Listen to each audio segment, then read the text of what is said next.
Hey everyone, welcome to another episode of Spin Reviews, and today I'm going to be relaunching my old segment, Underground Corner.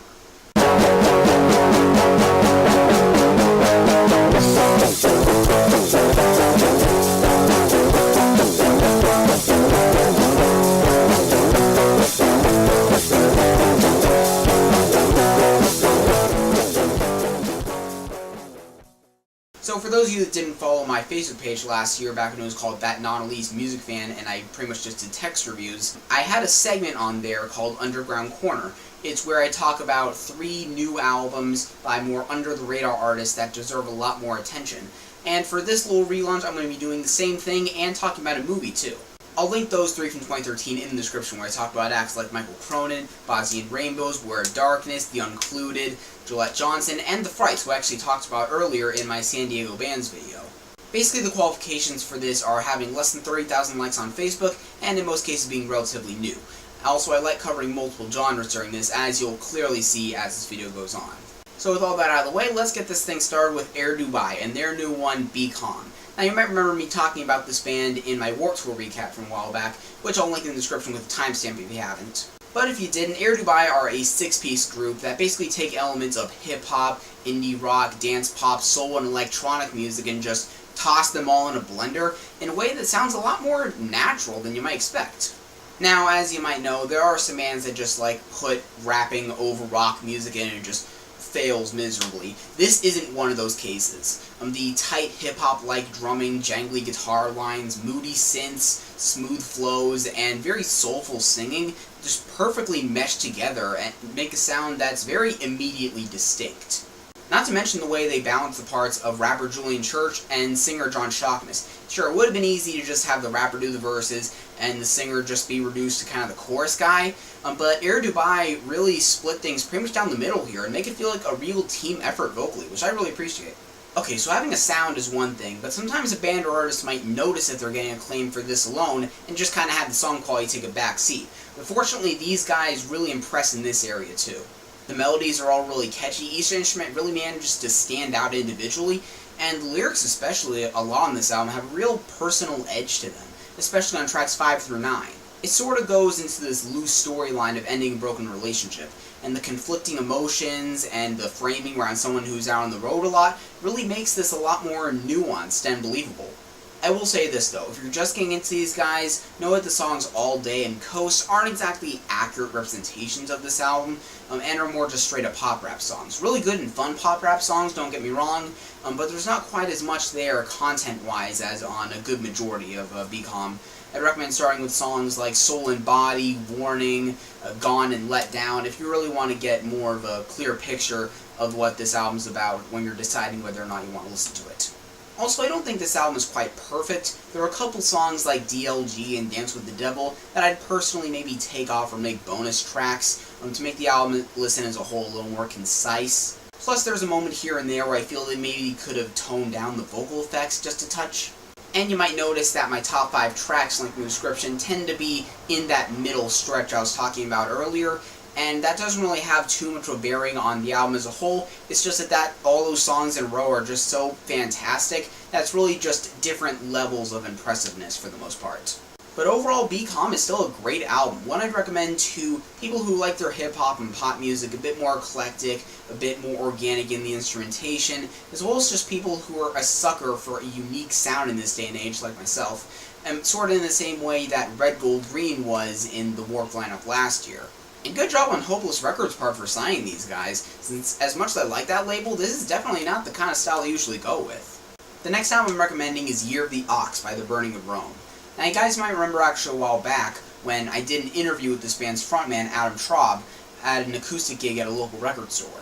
This review would have come a bit sooner afterwards, but I wanted to wait until after the interview was posted, and like I alluded to there were some kind of delays going on with that. But hey, better late than never, so let's talk about this thing. Back when I initially talked to Adam about this, I cited indie rock and folk as the main sort of classification you could give this album genre-wise. But after really digging into this album, like he alluded to there are some really eclectic styles being mashed together here. The opening and title track is a great example of this, starting off with this calm intro, these nice soothing harmonies, before going into this energized and rhythmic chorus, and just getting more and more bombastic from there over the course of its near 5-minute length, and by sometime in the back half, almost feeling like something Muse would do or something. There's also a sort of theatrical element running throughout this album, especially on the title track, The Complete Robot, my personal favorite Terrible Tales from Tocqueville, and Space Age Stockholm Syndrome especially. That one feeling like a sort of crazed ensemble cut off some Danny Elfman scored movie, like an outtake from The Nightmare Before Christmas or something. I can see it being kind of a grower for some people, but I loved it on first listen. Not to mention, the male and female vocals could make for some really cool dynamics, especially when they trade off lead on songs like God of Small Things. But even if eclectic and complex arrangements aren't your kind of thing, this album definitely has its more straightforward moments too, like the rousing hard rocker Better Than He, and Melina, which takes just as much influence from classic garage rock as it does from, say, early 2000s pop punk, only with much more booming, in-your-face production. They also show influence from the world of new wave and power pop on Random Acts of Violence, psychedelic rock and folk on Echo Park and Champagne and Cigarettes respectively. You get the idea. But here's the kicker though, the fact that all these songs, despite having such differing styles, are all pulled off equally well, with just as much attention to detail and catchy melodies as the one that came before it. I also really have to applaud Adam as a vocalist, since he's got a good and versatile enough range to sort of mold it into whatever style they're going for pretty much perfectly. So yeah, I definitely recommend Year of the Ox. Pick it up if you want some rock, folk, pop, whatever, that isn't afraid of taking some chances while still staying relatively accessible. Also, I talked to Adam after the interview, and he said that this album was especially recorded to sound good on vinyl, and it really shows. Definitely pick it up in this format if you're into the whole vinyl thing. The third and last album I want to talk about is Harvest Begins by the melodic death metal outfit Siegewyrm.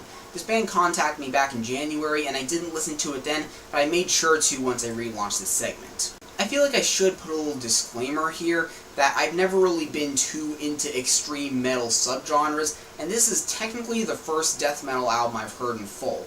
So just know from the start that I might not entirely know what I'm talking about with this. Still, I did go to a friend of mine who's a much bigger metalhead than me, and we did sort of have similar opinions about this, so maybe that says something. Basically, if you're looking for some death metal with huge, crushing guitars, while also having a knack for writing an ear-grabbing riff or two, maybe some cleans here and there to balance things out and add to the atmosphere, you really can't go wrong with this. I will admit that not every track on this thing stood out. There are some songs that ran a little too long, some lyrical or musical ideas I didn't completely agree with, but at its best on songs like the Thornwood Shoreline and To the Foundry of Souls, the closer, they really managed to make death metal that stands out as memorable for multiple reasons. I will admit I'm not quite as in love with this album as I am with the other two I talked about earlier, but like I said, I'm just kind of dipping my toe into this style, so the fact that I do like it in general is still pretty impressive on their part. The last thing I want to talk about is an indie movie called Frank. It premiered back in January at Sundance and just came to theaters here in the States this month. And between liking the premise and trailer, seeing the generally good reception, and the fact that I haven't seen much outside the big blockbusters this year, I knew I had to see it when it came to San Diego just last Friday. And I gotta say, I'm glad I did, because this is one of the more interesting movies I've seen this year, and as you can tell from this new addition to the background, I am quite a fan. While movies are a relatively rare topic on this channel, in this case I feel like it really is relevant to talk about this one here.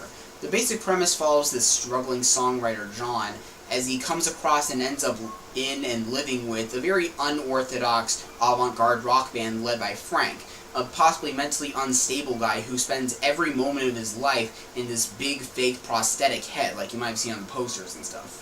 Now, I know this might sound a little insane, and to an extent it is, but this movie really has a lot of genuine charm to it. It instantly hooked me with the first couple scenes, which really capture what it's like to be a struggling songwriter, desperate for ideas, coming up with these crappy little lines as you're walking down the street, recording demos of them, realizing they suck, and just starting the whole process over again. But later on, when he ends up joining this band with the unpronounceable name, is where the real meat of the story is. First off, I love the way the internet is utilized in this, where he's tweeting and writing blog posts about and posting YouTube videos of this band to slowly get them an audience without them even knowing it. It's a really interesting way of providing a narrative and moving the story along without coming off forced or gimmicky. That loosely ties into the fact that there's sort of a debate as to whether this movie is more of a drama or a comedy, and frankly, I think it's a lot of both, though you really shouldn't exactly go into this expecting a belly laugh a minute. The movie knows how ridiculous its premise is and takes a good amount of opportunities with it, and the banter between the band members as they sort of conflict can get a laugh here and there. But at the same time, the way the character of Frank gets practically examined and mentally tested over the course of the movie is extremely well done. And it's one of those rare cases where the movie starts more lighthearted and then turns more serious toward the end, but in a way that feels very gradual and natural. Which, of course, I do have to chalk up to the acting, mainly from Domhnall Gleeson, Maggie Gyllenhaal, Scoot McNairy, and, of course, Michael Fassbender in the title role, who just does a fantastic job in this. If I had to point out any minor gripes, even though I do like the ending, is very up in the air and ambiguous, and the ending scene itself is really well done, I have to admit I do wish it answered a couple more questions than it did. As much as I do appreciate that it wasn't spoon-fed to the audience, I do think that it maybe could have used a couple more scenes after that to really tie things together better, I guess. Though the actual song, the original song that's used in that ending scene is really great, and I'll link in the description for you guys. So yeah, I'm really liking this thing, and I'm going to give it an 8.5. I'd recommend it to fans of more unorthodox comedies, or just fans of movies with music-based premises, since those little subtleties in the band interactions are, like I've said a lot in this review, really well done. So yeah, if any of you guys have listened to any of these albums or seen that movie, or if this video actually convinced you to give one of those things a try, feel free to let me know in the comments, because I want to know whether I should keep this thing going on the YouTube channel or just kinda let it die out. Or let me know if any of the bands happen to share this, because that would be awesome. Otherwise, share this around with anyone who might be interested, like the Facebook page in the description for updates, commentaries, music news, and reviews of older albums, and hopefully I'll see you in the next episode of Spin Reviews.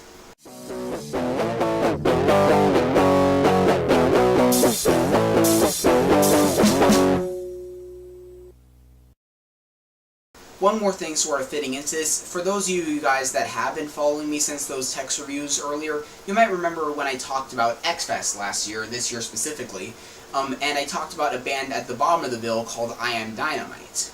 They're a fairly little-known duo who in 2012 put out Super Mega Fantastic, one of my favorite stripped-down garage rock albums of the last few years. Now they're crowdfunding for their next album, and I think it's definitely a worthy cause. I'll link their Pledge music page in the description, along with a couple songs of theirs. The prices are all fair, and you can never go wrong with supporting a great underground band.